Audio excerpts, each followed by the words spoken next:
Next week on Home and Away in the UK, as Theo's death is confirmed, Leah is devastated when Theo's mum Cassandra puts the blame on her and bans her from the funeral.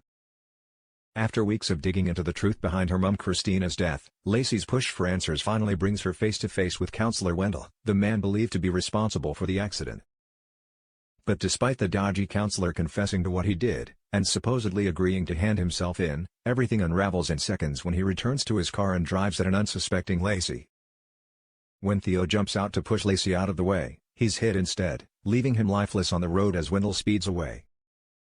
As we return to the aftermath in next week's episodes, Justin and Leah are not long home from Cash and Eden's wedding when Constable Bowman and his colleague arrive at the house, looking for Leah.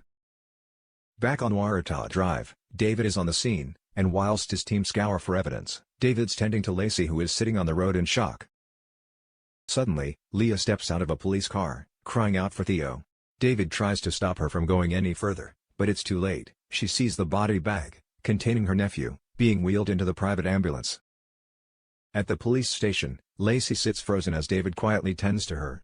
When David mentions Wendell's name, Justin having left him a voicemail explaining about the situation that evening, Lacey suddenly snaps out of it and tells him that Wendell ran over Theo. David hates pushing her, but he needs to know if she can get through an interview to tell him what happened. Lacey bristles at the idea. Every second going over things feels wasted when her boyfriend's killer is still unaccounted for, but David stresses they need her version of events on record as soon as possible. Lacey explains how she forced Wendell to meet her, in order to draw out a confession about Christina, and realize Joe's recovered memory of the suited figure checking her mother's pulse following the crash before running off. With Wendell's name now on the record as being responsible for Theo's death, David gets to work on tracking him down, warning Constable Bowman to do everything by the book. Back home, Leah is inconsolable.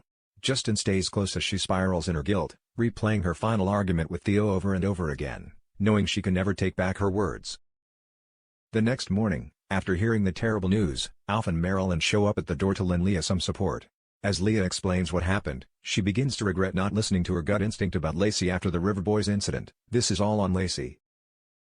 Alf attempts to talk Leah around, gently telling her that blaming Lacey isn't the way to go, only for Leah to lash out, pointing that it's not Alf's loved one who is dead.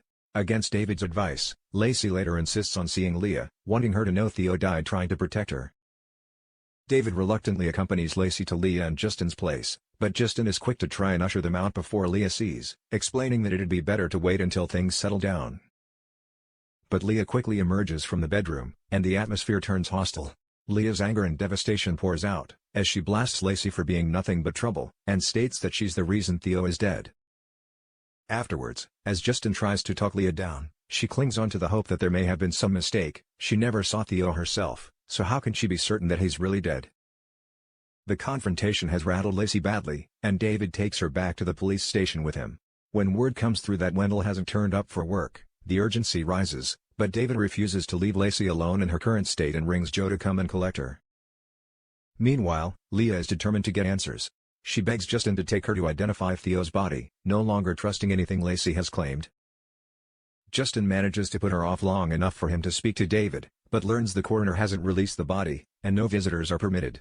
Concerned for Leah's mental state, Justin brings Bree in to help support her, but by the time they return home, she has disappeared, leaving her phone behind. Having made her way to Yabby Creek, Leah happens to run into Joe and Lacey just as they're leaving the police station, and gives Lacey another verbal bashing. As Leah demands Lacey's arrest, David warns her to stop taking it out on his daughter, reminding her that Wendell is the guilty party, the same man who killed his wife. When Leah begs to see Theo, to know that he's really gone, David gently points out that she is not Theo's next of kin. David explains that his body has already been identified by his mother, Cassandra, who has come up from the city. Back in the Bay, Leah is upset that the fact she looked after Theo for the past few years counts for nothing. The pair then bump into Bree, who offers to have a chat with Leah. Bree walks Leah home, gently trying to guide her through the shock, but Leah quickly realizes Justin asked Bree to check on her. The assumption that she's on the verge of another breakdown hits a nerve. After they return to the house, Bree points out to Justin that Leah isn't having another psychotic episode, she's simply grieving for her nephew and it will take time. Later in the week, Cassandra pays a visit to Leah and Justin. As she and Leah embrace, both women are overwhelmed as the reality of Theo's death catches up with them. Cassandra explains she's come to collect her son's belongings, but the request hits hard when Leah's forced to tell her that Theo moved out some time ago. It creates a sudden sense of distance for Cassandra, as she realizes how much of Theo's life she wasn't aware of. As they talk, Cassandra admits she only knew the basics about Lacey, so Leah fills in the gaps, recounting how the relationship began and the dramas around the illegal street racing. Hearing this for the first time leaves Cassandra visibly hurt. Why she wasn't told. Justin steps in, gently pointing out that Theo was an adult and it wasn't their responsibility to pass along every detail. But Leah's anger towards Lacey rears its head, and she again lays the blame for Theo's death on her. Cassandra and Leah later sits down with David at the police station, where he calmly walks her through what happened to Theo. Leah's emotional outbursts, however, keep interrupting the explanation, making it hard for Cassandra to follow the full sequence of events. Eventually, Cassandra has had enough. She asks Leah to step outside so she can hear the rest without interruption. Once Cassandra has the full account from David, her focus turns back to Leah, angry as she points out she was supposed to have been looking out for Theo after he moved to Summer Bay. Leah's stunned, and immediately assumes David has been bad-mouthing her whilst trying to protect Lacey, which only fatigues Cassandra further. "That man is trying to bring my son's murderer to justice, and all you can do is attack him," Cassandra fires back. But as Leah again places all blame on Lacey, Cassandra has had enough, and tells Leah she doesn't want her at Theo's funeral.